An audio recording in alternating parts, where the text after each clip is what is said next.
I found this wooden and brass device in my engineer grandfather's house. It's about 2 feet long and looks to be at least 50 years old. Does anyone know what it might have been used for? What you found is an antique tensile strength testing machine built in the late 19th or early 20th century. This instrument, with its oak base and brass fittings, was made to measure the strength of materials such as thread, cord, textiles, or fine wire. A sample would be secured between the clamps, and as force was gradually applied through the geared mechanism, the machine measured how much tension the material could endure before breaking. In industries such as textile manufacturing, machines like this were essential for maintaining quality and durability. They helped manufacturers establish consistent standards and improve reliability in production. I found this wooden object with a long handle and a double-bowled top at an antiques market in the Chicago suburbs. It's more than 12 inches long. Does anyone know what it is? What you found is an ojhao, a traditional Kazakh ladle used for serving drinks such as kumiz, kefir, milk, and other liquids. This ceremonial scoop consists of a hollow double-bowled top and a long handle, making it both functional and decorative. Wooden versions of the utensil have been in use since at least the 2nd century AD, as shown by archaeological discoveries in Central Asia. During the early Iron Age, carved ladles were common, while metal counterparts became more widespread between the 16th and 19th centuries. Craftsmen fashioned them from durable woods like chestnut or oak, frequently decorating the handles with intricate ornaments. Among wealthy Kazakhs, these serving tools could even be adorned with silver, gold, or precious stones, turning them into both practical objects and works of art. I came across this handle with long, sharp metal prongs at a thrift shop in the kitchenware section. It's about 10 inches long. Does anyone know what this tool is used for?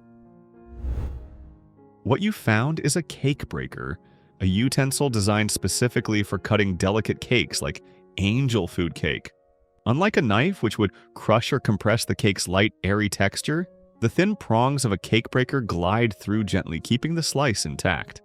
These tools became popular in the mid-20th century, when angel food cake was a common dessert, and are still appreciated today by bakers who want perfect, fluffy slices.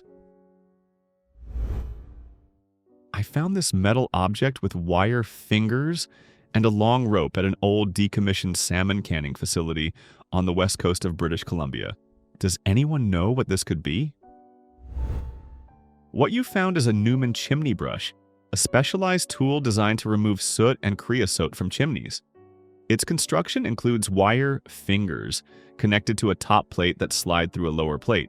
When the rope is pulled, the fingers spread outward and press against the walls of the chimney, scraping away soot and debris. This type of brush was patented by the Newman family in 1930 and later manufactured on a larger scale in the mid-1980s in Wittenberg, Wisconsin. I found this aluminum object about 9 inches long, with spring-loaded wire arms. It was left behind in a warehouse once used by special forces in Baghdad, Iraq. Does anyone know what this could be? What you found is a rifle-launched grapnel hook, a specialized tool developed for combat engineering. These devices were designed to be launched from rifles such as the M16 or M4 to clear obstacles like tripwires or barbed wire from a safe distance. The grapnel attaches to the muzzle of the rifle and is propelled forward by firing a blank cartridge. Once launched, the wire arms expand outward, catching on wires or other obstructions. Soldiers could then pull the rope attached to the grapnel to remove or disable the obstacle without exposing themselves to direct danger. My grandparents own a decorative shield that has been in the family for so long they can't remember where it came from. It measures about 12 inches across and has the name Elkington engraved on the back. The shield was crafted by Elkington and Company, a renowned English silver manufacturer founded in the 1830s by George and Henry Elkington. The company became well known for its innovations in silver electroplating and produced a wide range of silverware, trophies, and ceremonial replicas. Decorative shields like this one were made during the late 19th and early 20th centuries, which is most likely when yours was created. The detailed design with a lion, cherubs, and floral motifs indicates it was intended as a display piece rather than for combat. These shields served as symbols of prestige and honor, used in ceremonies as awards or simply as decorative items in elegant homes. owning a shield from Elkington and Company would have been considered a mark of refinement and high social standing at the time. I found this unusual glass ball held by screws inside a bronze-colored metal frame.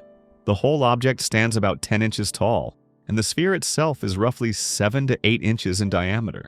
The ball can rotate and looks like it could be removed with the right tools. Does anyone know what this is used for?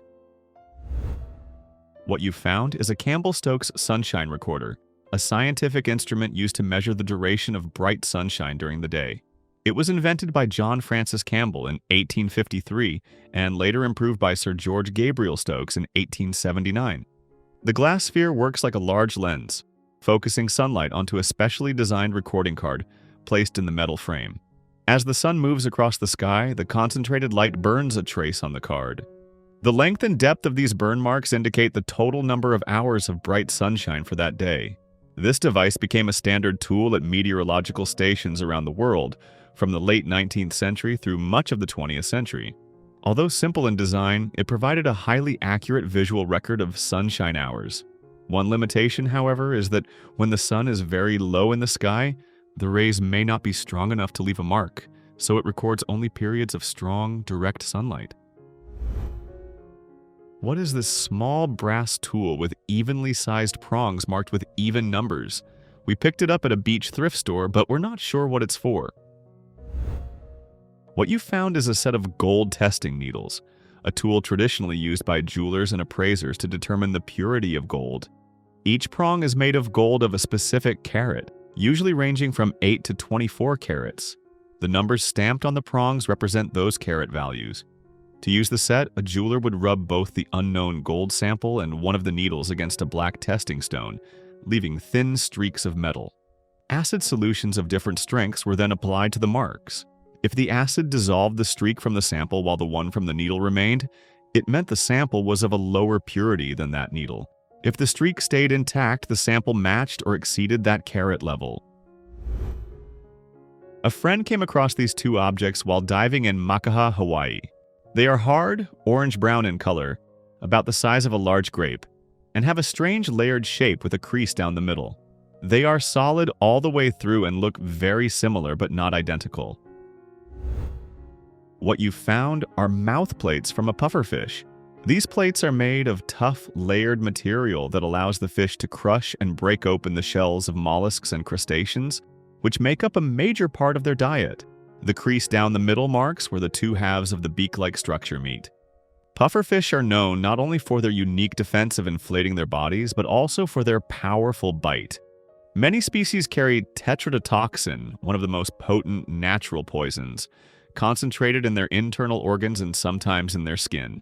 Despite this danger, certain pufferfish species are still eaten as a delicacy in Japan, Korea, and China, where specially trained chefs prepare the dish to prevent poisoning.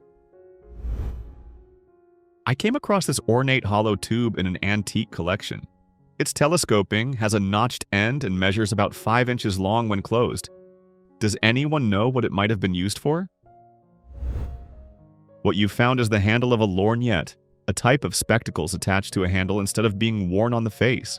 This example is decorated with mother-of-pearl panels and gold-filled fittings, making it both practical and ornamental. Lorgnettes became especially popular in the 19th century.